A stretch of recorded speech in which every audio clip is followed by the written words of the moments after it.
Part 1. Rain fell over old Shanghai like a curtain of smoke. The narrow alleyways of the French concession glistened beneath dim lantern light. Rickshaw wheels splashed through muddy water. Hungry children huddled beneath shop awnings. Somewhere in the distance, a gramophone played a slow jazz tune from America. And beneath the steps of a shuttered tea house sat a man who had not eaten in 3 days. His name was Liang. No one knew where he had come from. Some said he had once worked on the docks near the Bund. Others whispered he had been a schoolteacher before the war took everything from him. Now he was just another shadow among thousands of starving souls drifting through Shanghai's winter streets. His coat was torn, his cheeks hollow, his hands trembled from hunger. People walked past him as though he were invisible. A businessman stepped over him without a glance. 2 young women covered their noses as they hurried by. Even the stray dogs avoided him. Liang lowered his head. He no longer begged. Begging required hope. Then he saw her. An old woman emerged slowly from the tea house beside him. She wore a faded silk qipao beneath a heavy grey coat. Her hair, once elegant, had turned completely white. In her wrinkled hands she carried a tiny paper parcel, steamed buns. Liang stared at them without meaning to. The woman noticed. For a moment, neither spoke. Then she sighed softly and sat beside him on the cold stone steps. "You look worse than I do," she said. Her voice was dry but warm. Liang tried to look away in shame. "I'm fine," he muttered.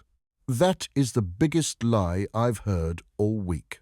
To his astonishment, she broke one of the buns in half and placed it gently into his hands. The steam rose into the freezing air.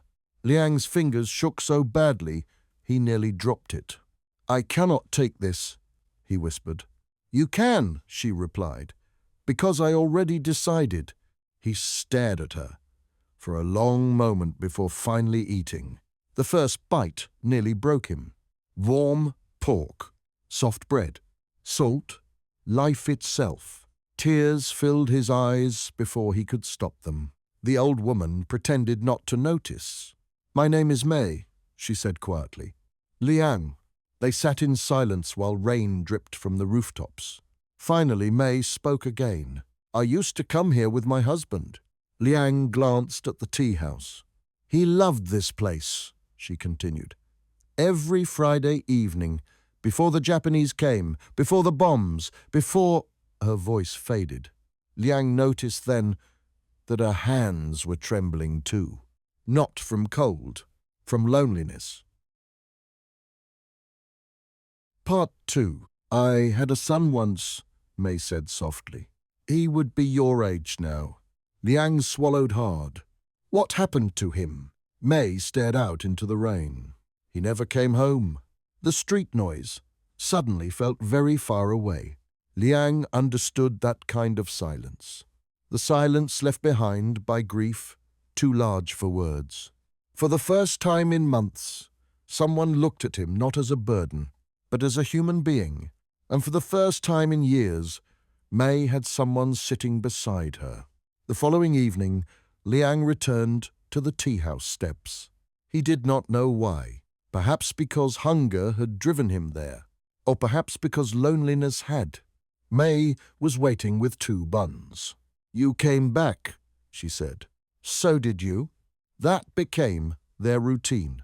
Every evening beneath the lantern glow of old Shanghai, they shared cheap steamed buns and quiet conversation. Liang began helping her carry groceries home through the crowded streets. He repaired a broken chair in her apartment. He fetched water when her knees hurt too much to walk downstairs. And slowly, something impossible happened. May began smiling again. The neighbors noticed first. "The old widow is laughing," one whispered.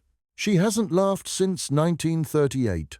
Meanwhile, Liang began to change too. His shoulders straightened. His eyes regained light. He shaved. He even found small work, unloading rice sacks at the docks. One evening, May placed a bowl of hot noodle soup before him in her tiny apartment. "You don't have to eat outside anymore," she said. Liang stared at the bowl silently. No one had cooked for him in nearly 6 years. "You remind me of my son," May admitted softly. Liang looked down. "I am not worthy of that." May reached across the table and placed her fragile hand over his. "Neither was he," she smiled. "He was stubborn too." For the first time in a very long while, Liang laughed. Part 3. Outside, Shanghai remained cruel. Men still starved. Children still slept in alleyways. The city still swallowed the weak whole. But inside that tiny apartment above the old tea shop, 2 broken souls slowly became family. Then winter came harder than ever. The cold swept through Shanghai like a knife. One night May began coughing badly. By morning, she could barely stand. Liang rushed through icy streets searching for medicine, but medicine cost money he did not have. So he sold the only thing left he owned, his father's watch. A cracked silver pocket watch that had survived war, hunger, and ruin. He traded it for medicine and hot broth. When he returned, May was shivering beneath blankets. "You foolish boy," she whispered weakly when she saw what he had done. Liang forced a smile. "You fed me first." For days, he stayed beside her bed, changing cloths, feeding her soup, helping her breathe through the fever. And slowly, she recovered. One quiet evening after the fever finally broke, May sat by the window watching snow drift across Shanghai's rooftops. "Liang," she said softly. "Yes? When I die, this home is yours." Liang's eyes widened immediately. "No, no, I cannot." "You can," she interrupted gently. "You already gave me back something far more valuable." "What?" May looked at him with tears in her eyes. "My reason to wake up." Liang turned away, unable to speak.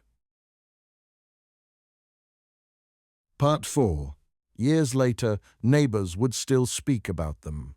About the starving homeless man and the lonely old widow who saved each other during Shanghai's darkest days. Some people said May rescued Liang from hunger. Others said Liang rescued May from grief. But the truth was simpler than that.